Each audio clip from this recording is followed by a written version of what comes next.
I was listening to David with great interest because I was waiting for the point where we start disagreeing. It did come, but only well into his presentation. So where do we agree? We agree that the schooling system is in trouble and that some kind of action is needed. I agree that some kind of school-level support system is appealing. I agree that this is an important intervention, if only because it definitely represents a whole policy shift. The fact that it's been included in the draft bill supports that. I agree about the risks. I think, though, they were understated. We live in a time when public-private partnerships are becoming fashionable again, in spite of all the evidence indicating that they have not been particularly successful in fulfilling their own promises.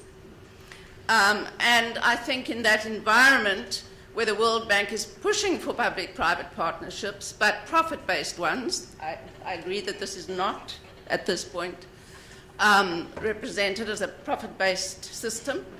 But in an environment where everybody from Trump to Theresa May and so forth are pushing for profit-based public-private partnerships, I think that risk is great. So how this is not going to slip into that model remains to be seen. But where do I begin to disagree?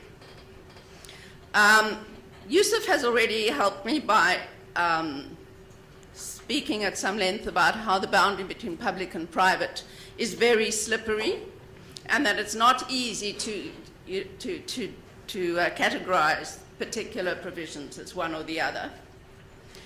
What I would like to suggest is that what we need to do then is to look at the detail of a particular model and ask ourselves, in what ways is this model public-like in its logic, in its practices?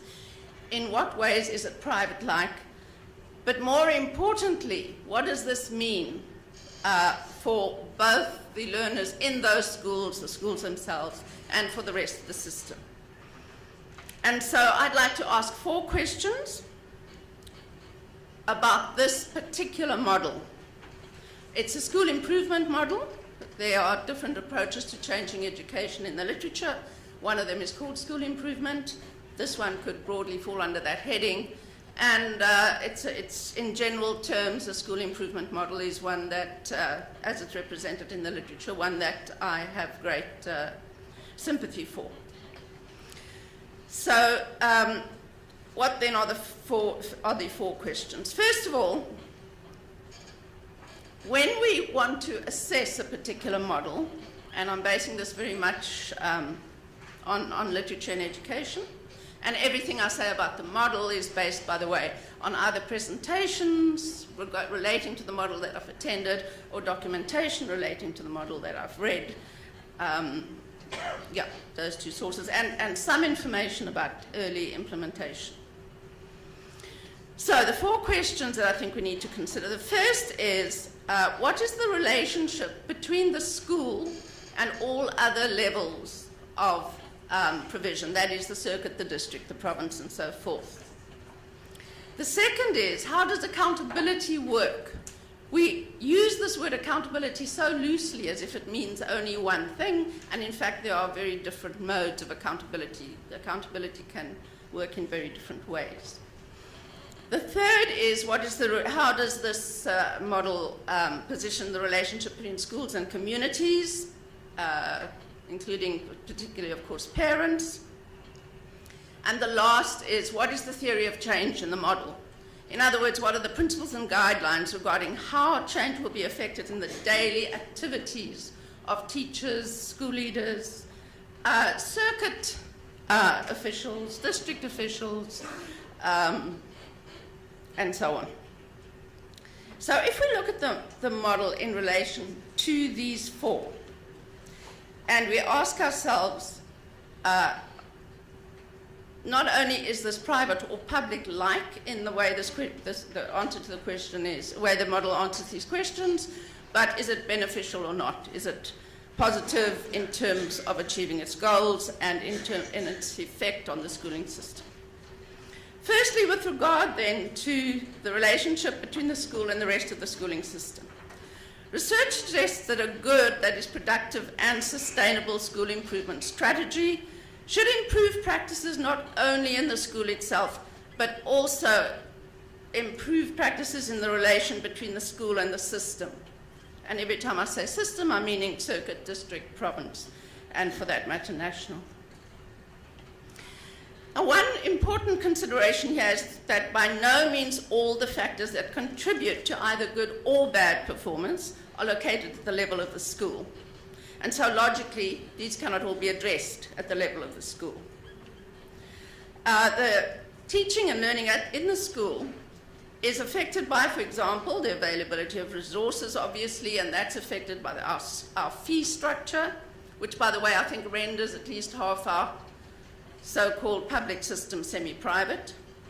The quality of teacher education, what the policies are, the introduction of new curricula such as CAPS and the demands of that, the nature of teacher development, policy overload, and so forth.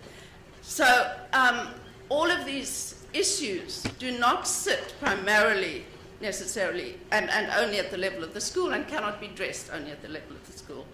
And of course, as other speakers have said, some schools are much better positioned than others to deal with these issues for reasons that a number of speakers have gone into.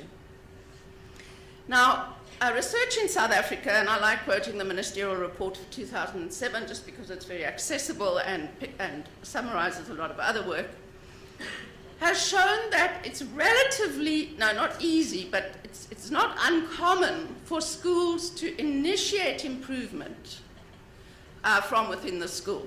So schools that do well in challenging circumstances can initiate change. They can do better. The problem is sustaining it. And this report and others have shown that sustaining improved practice depends very much on the relationship between the school and the system. And I've told you what I mean by system. And the degree of support and alignment that is in that relationship. So we don't need to just fix schools, we need to fix the schooling system at multiple interrelated levels. So if this relationship between the school and the system is important, what does this model say about that relationship? What kind of relationship does it suggest? First of all, it does propose support at the level of the school, obviously, that's its whole rationale. But this support is by no means integrated into the relationship between the school and the rest of the system. Instead, the model disconnects school improvement processes from pervasive interrelated systemic problems from the national to the circuit level. Secondly, this disconnection does affect the way posts are allocated, so that all new posts will be SGB posts, so that actual term is used, and these are effectively private appointments. There's also intended, the bill tells us, to be a separate evaluation authority which displaces the current systemic whole schools evaluation framework, which works through the districts. So again, there's a disconnect between the schools and the rest of the system. And so all the communication, which normally, ideally, should be happening between the schools and the system, which, when things go well, and I've already agreed that they often do not, enable some kind of alignment and collaboration between the school and the rest of the system with regard to change. So my first argument is that there's a problem in the way that relationship is restructured, and that this puts schools sets them up for failure in the long run, along with their partner organizations. Second, and I'm getting to the end, Taryn, where's Taryn gone? She's trusting me, she's gone away, good. Good, I can talk slowly. Then on accountability, different modes of accountability. There are two main modes of accountability identified. The one is a system where there's downward pressure and upward reporting. So the department, in this case the provincial department, puts pressure downward saying we expect you to improve your pass rates or whatever the case may be, and there's upwards reporting. The other mode of accountability, and that means that all the accountability finally sits at the lowest possible level because everybody's putting pressure downwards, from the province to the district to the circuit. In fact, they're being skipped at this point to the school, and from the school to the teachers. And the teachers are sitting there saying, okay, fine, but, you know, who's going to do this with me? How do I do it? And so on. So the accountability is downwards to the school level. And in the model, of course, there's support, but only at that level. The alternative is that there's accountability distributed up and down all the levels, and that there's a collaboration and an alignment of improvement strategies, so that the schools work with the circuits, with the districts, and so on.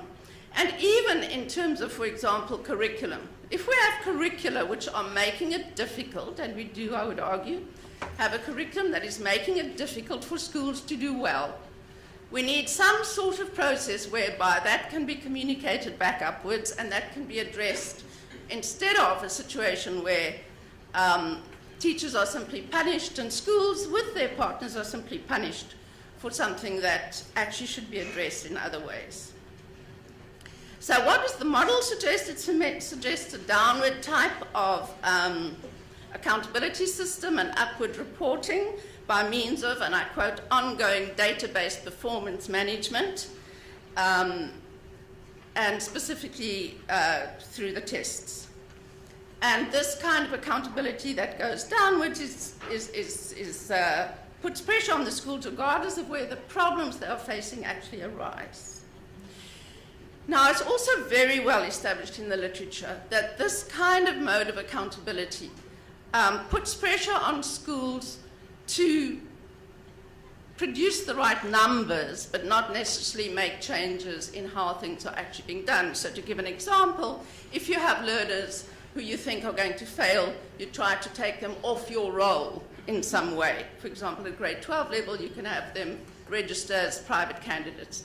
That way, you get your numbers up, you look as if you're doing better, you're reporting the numbers back that are required of you, but you're not making the actual changes, which are too difficult to make if they're not made within a more coherent system. That's generally referred to as a compliance approach that results. The third question was about the school and the community. I'll say very little about that. Other than that, as was already mentioned, we already find parents being their role being reduced in that they're either not on the governing body or they're a minority on the governing body instead of a majority. The literature shows that you do need to have communities on board if you're going to turn schools around, and I don't really see how we're going to effectively have communities on board. I don't see any mechanism for keeping them on board. The models suggests that schools are accountable to parents, but I don't see the mechanism for that either. Finally, the fourth question was about a theory of change, or strategies for school support and improvement. Now, everything I've heard and seen, both in terms of presentations, in terms of documents, and most importantly in this case, in terms of early cases of implementation, shows that this model is really very thin on a theory of change in terms of how things actually change within schools, as opposed to simply putting an organization there, and I won't comment on the actual organizations, but let me say that are already in place, but I don't think they are necessarily well placed to generate their own theory of change. So this model is extremely thin in terms of that level of understanding of what it takes to change a school in terms of the daily practices, what teachers do, what school leaders do, and so on. So I started by saying that I think a school level support system, that I personally am not unsympathetic to such an approach, and I don't think such an approach need be predominantly privatizing in its effect and in its practices. But I think this particular model is privatizing in its effect and its practices in the way it dislocates schools from the system, and in the way it privatizes the employment of teachers, in the way it restructures accountability. So I think this model will set schools up for failure along with their partners. I think particularly the absence of a theory of change will do that. It will leave these organizations, which so far are not well placed to develop these strategies for change, being accountable for developing them. So one might say then, if I'm saying that such a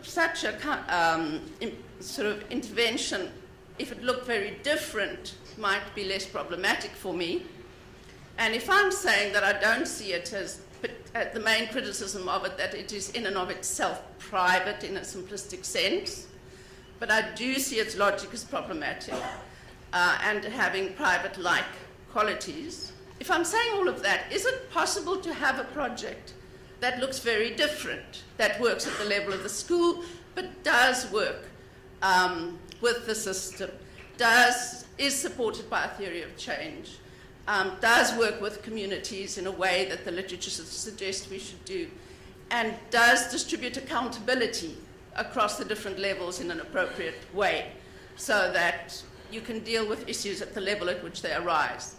Well, I have come across one such model, actually. There is one such project operating. On the basis of the documents about this project, it does at least attempt to do all of those things. So I'm quite happy to tell you what it is, but it's not a project that I have been personally involved with.